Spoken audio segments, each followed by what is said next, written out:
Hey, what's up? Hello, I'm Essence in case you didn't know, and welcome back to my channel.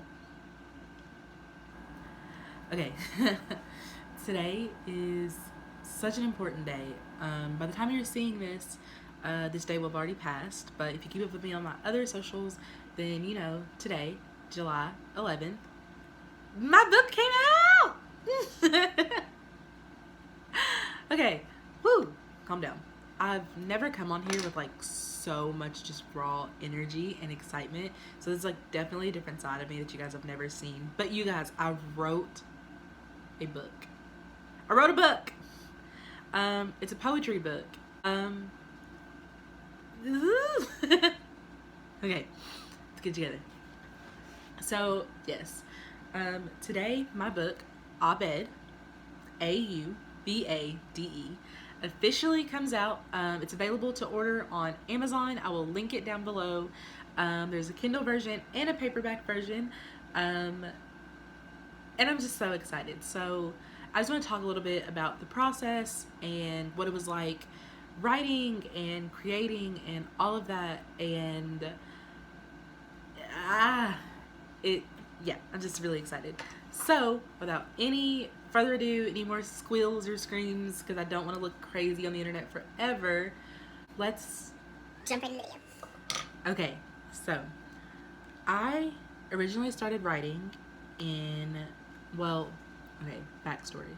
I have always been it's a little bright, a lover of just writing and reading and storytelling.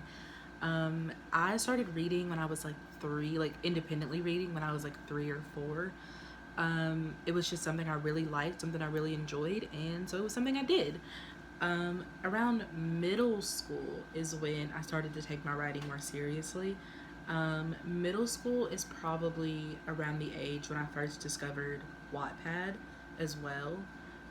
So yeah, I had a friend, I'm not going to say her name just for reasons, but we both were really into writing and creating, and I've always just really been big on like the artistic side of things. Like I like to read, I like to write, I like to draw, sing, music, dance, acting, all of that. But writing was normally my go-to outlet. It felt like I could say whatever I wanted to say when I was writing the words down. It was easier for me to express myself. And so I am a summer baby. As you guys know, my birthday is July 24th. It is like in 2 weeks from now. And so I was still pretty young, so in middle school. So I want to say I was maybe 12 when I started writing my first serious story. It was serious to me. And I remember that it was called Do You Want to Play a Game? And it was about, now just a preface, this is around the time when 13 Reasons Why, Willow, if you've ever read that book,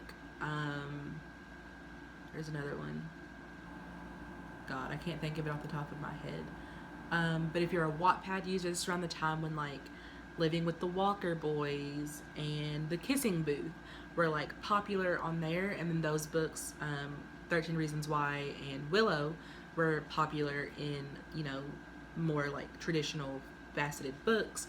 So those were kind of the inspirations I took for this story, and it was called Do You Want to Play a Game? And it was about a girl who was molested by her stepfather her whole life until she met this guy, and she ends up getting pregnant, and she's attempting to kill herself in the first chapter.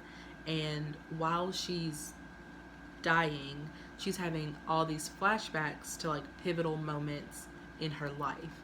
And then the book ended with someone coming in and fortunately saving her life, but she was killing herself because she was pregnant and she didn't want the baby to potentially go through any of the things that she went through. And to make matters worse, as if that story wasn't kind of traumatic or odd to be writing at 12/13, I wrote the whole thing in red ink. I felt like the whole thing, because I was like physically pen and paper writing these stories. I wrote the whole thing in red ink. And if you know me or knew me when I was still publishing on Wattpad, you probably read this book. I'm so sorry.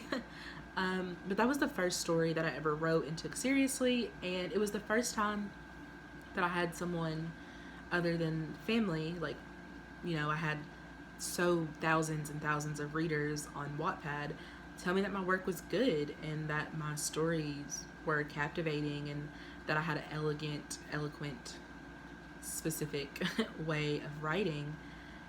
And it was a very important moment to me, and it was the first time that I felt like writing was something I could do. So fast forward a little bit to me in high school, my junior year, I took a creative writing class.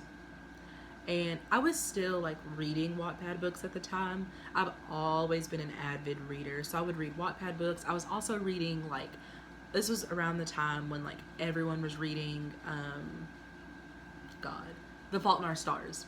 And I read The Fault in Our Stars, and then I got sucked down the John Green like rabbit hole. So I read Fault in Our Stars, Searching for Alaska, Paper Towns, An Abundance of Catherines, Let It Snow, all like back to back to back to back. I bought them physical money on my phone so I could read them, and then I would buy the hard copy after I knew I liked it. And at the same time, I was still reading books on Wattpad. What was I reading around this time? Still reading some of the like Walker Brothers series, My Best Friend's Brother, Along for the Ride. There were some other ones, White Lies, Dorm 223. I was reading all of that. And in this creative writing class, we got to the poetry section. And we had to write 3 poems that all interrelated with each other. And so I wrote a poem series called Milkshakes. It's really discouraging to see people not like my work, but like her work, even though it was the exact same thing.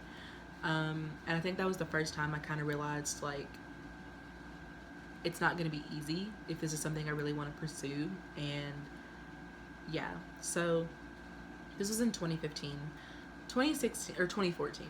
2015, 2016 would have been my senior year of high school, and if you guys have been watching me or keeping up with me for a long time, you know that I was super dedicated, very focused on college and my career and everything during my senior year. So writing fell to the wayside until I got to college. And I talked about this a little bit in Hometown Blues, talked about this a little bit in Dear Essence, my bonus episode from this week on my podcast. If you haven't listened to it, go listen to it. If you haven't listened to my podcast at all, shameless plug, I have a podcast under the same name as this, Diary of a 20-something, that you can stream on Spotify, Google Podcast, Apple Podcast, the podcast app, any major podcast streaming service. You can go listen to me ramble on some more. I am currently filming this as a podcast. Hi, podcast. You're also a YouTube video. If you're on the podcast listening to this, you can go watch the video where you can see my face, and it's also Diary of a 20-something. Shameless plug. Anyways, I got to college and I needed an outlet. I was super stressed. I was just not doing well. I was handling, the ups and downs of my PCOS. It was the first time and it really got hard. I was away from home. I had never been away from my family like that. I'd gone on vacations, but normally someone from my family was with me, or I would leave for weekends or etc. But I had never been away from my family for more than a week without someone else in my family with me, if that makes sense. So I would go places, but my younger brother would be with me, would be going together, and my mom wasn't going. But yeah, so I took out a notebook and I just titled it 2016. And I wrote and I wrote and I wrote until I filled up that notebook, and it was just happened to be right around Christmas and New Year's. So then I got another one for 2017. And anytime something came over me that I couldn't express with words, when I felt an emotion so strong that it, not to be dramatic, but when something would genuinely wreck me to my core, when something would hurt my soul, I would put it in these notebooks. And I did that for 4 years, so from 2016 until the beginning of this year, and or the end of this year. So 2016, 2017, 2018, and 2019 all have these notebooks just full and full and full of poems. And one day I came home and caught my mom. No one, to this day, no one has seen these notebooks. I caught my mom reading through one of them, and I was very upset because a lot of them, and if you guys, order the book, a lot of them are very personal and topics that are hard to talk about and hard to deal with. And I just prefer to deal with these type of things on my own. There's a spider. She told me that she felt like I should put these in a book. And I laughed, cackled almost. And I was like, no, this was ah!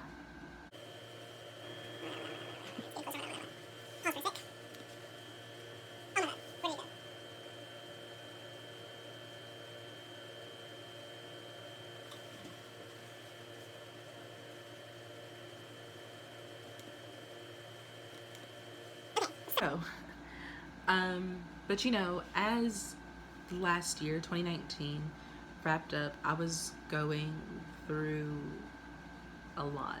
I was trying to understand different things about myself. We're too bright. I was trying to understand different things about myself. I was trying to understand things about the world around me. I was dealing with it was the first time I had ever actually tried to manage my anxiety and I was at an all-time low with my depression. It was hard to even get out of bed most days, and the days that I did get out of bed, I was putting on a mask and I was pretending to be happy and I was pretending to be okay, but I just wasn't okay. And I remember I was in my car and I was driving to Walmart. I was in my college town, and I was driving to Walmart, and I didn't have any music playing or anything, and it was raining. And I remember just not even making it to Walmart, but just getting to a parking lot and pulling over and sobbing, just bawling tears. And I don't really remember how long I sat in that parking lot, but I do know that I had never felt like that. And I reached into my back seat and I grabbed my notebook, because I always have it with me. It's always with me. And I just started writing and writing and writing. And it became not necessarily a poem, and it's not in the book, but it was more of a vision that I had for myself. And it was me telling me that I never wanted to feel like that again. And it was me asking myself and me asking God, the universe, what should I do? Where do I go from here? What's next for me?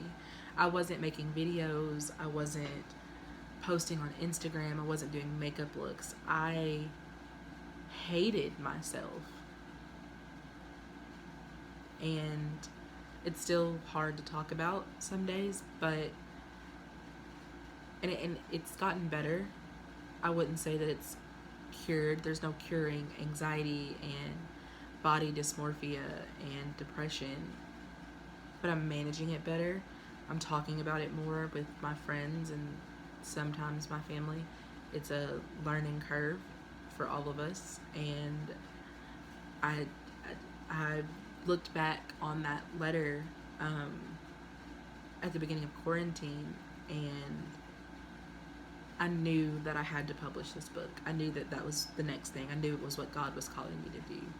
and even since quarantine and beginning the self publishing, because I did self publish this, there were a lot of hard days and a lot of tears. In my announcement video, so this is my launch release ordeal, but in my announcement video, I talk a little bit about the lows, and that there weren't that many highs, and there definitely weren't any high highs. It felt like when I was at rock bottom would throw me to the bottom of the bottom, and it just kept getting lower and lower. And it got to the point to where I didn't want to look at myself in the mirror. I didn't want to get out of bed. I was embarrassed of the way that I looked, and just almost every aspect of myself. I didn't plan to go down this road when I was going to talk about the development of the book, but this is the development of the book. It's me being raw and honest. And I mean, I'm not going to lie, you guys can see me. I put on weight. And that didn't help with the eating disorder. I do suffer from binge eating disorder, but also bulimia, which is a weird combination, but the binge eating will lead to the purging, and the anxiety and the depression and the overall anxiousness will lead to the binging, because it feels like that's something I could control. I am in charge of the binging and what I put in my body, and I'm also in charge of the restricting when I am purging. And I don't feel, or didn't feel, again, it's an ongoing process, that I was in charge of much of anything in my life at that moment in time. But I was in charge outside of eating and food consumption. I was in charge of the book. I was in charge of what the cover looked like. I was in charge of which poems. So I went through each notebook and I highlighted the title of each poem with 3 separate colors, because I knew I wanted to divide the book into 3 separate sections, which are Before Dawn, Midnight, and Sunrise. And so I assigned a color to each one and just went through and highlighted, like, this could work with this section, and then I edited back that and edited that back and edited that back until the book itself told a story that I was proud of.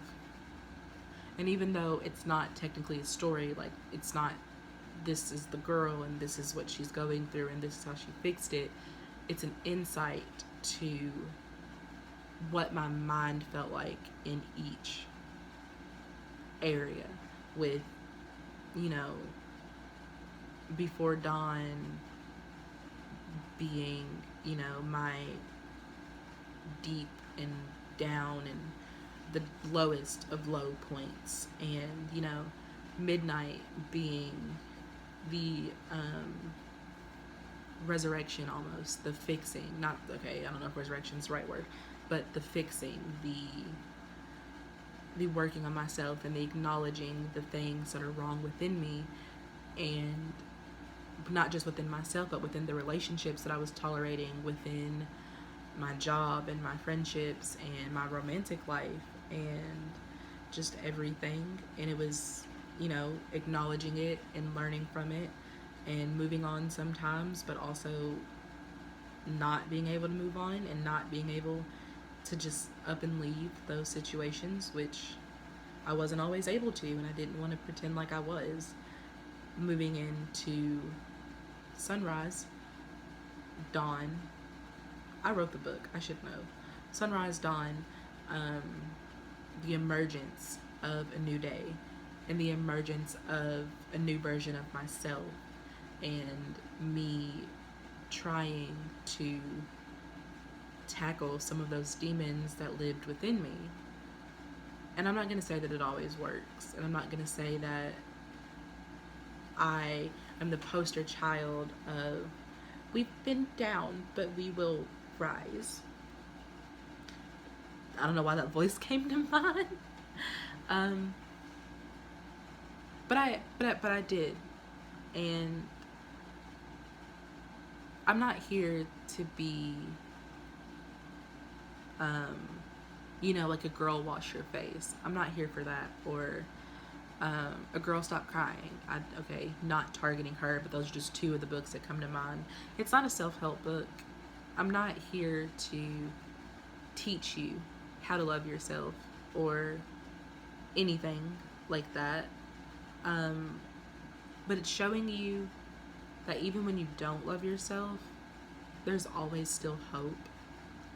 It's showing you that people come and people go, and you can cry about it, and you can be hurt, and you can have anxiety, and you can have depression, and you can have an eating disorder, and you can worry about your future and money and your love life, and you can be single, and you can be taken, you can be in, God, I talked about toxic relationships I was in, abusive relationships that I was in, and I it doesn't wrap up with a nice pretty bow. Even now, I'm telling you that I'm still struggling, and I'm still trying to figure it all out. And that's not even me even slightly hinting at a second book or anything like that, but I'm still writing. I was still writing during the process of publishing. Publishing itself was something for me to write about. Writing the book was something for me to write about that I might put in another book, or I might not, or this might be my one true calling. I don't know. I don't think so.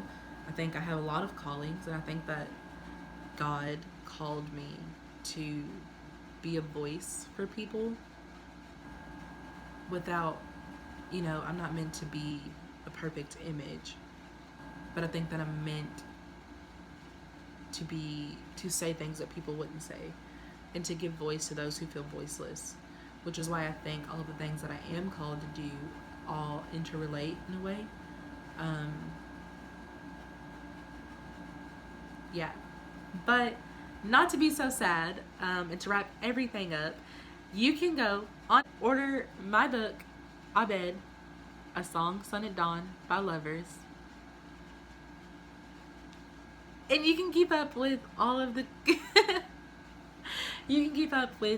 crazy ups and downs that I was going through, and you can love it or hate it.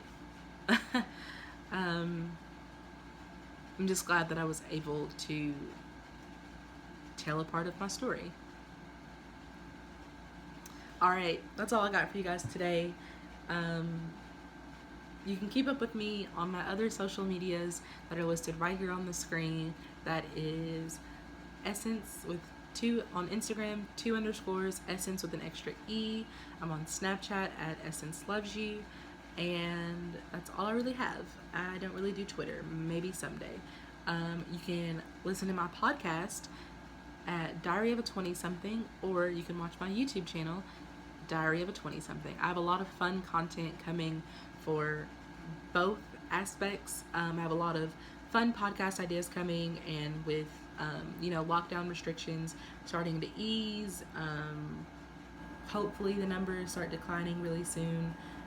Hopefully, I can start having guests on the podcast. I have a fun series coming to my YouTube channel. I'm gonna try to find a boyfriend. Maybe my family's gonna try to find me a boyfriend. If one sticks, then we'll see. But as always, I love you guys so much. Thank you so much for coming on this journey with me, and I will see you guys next time.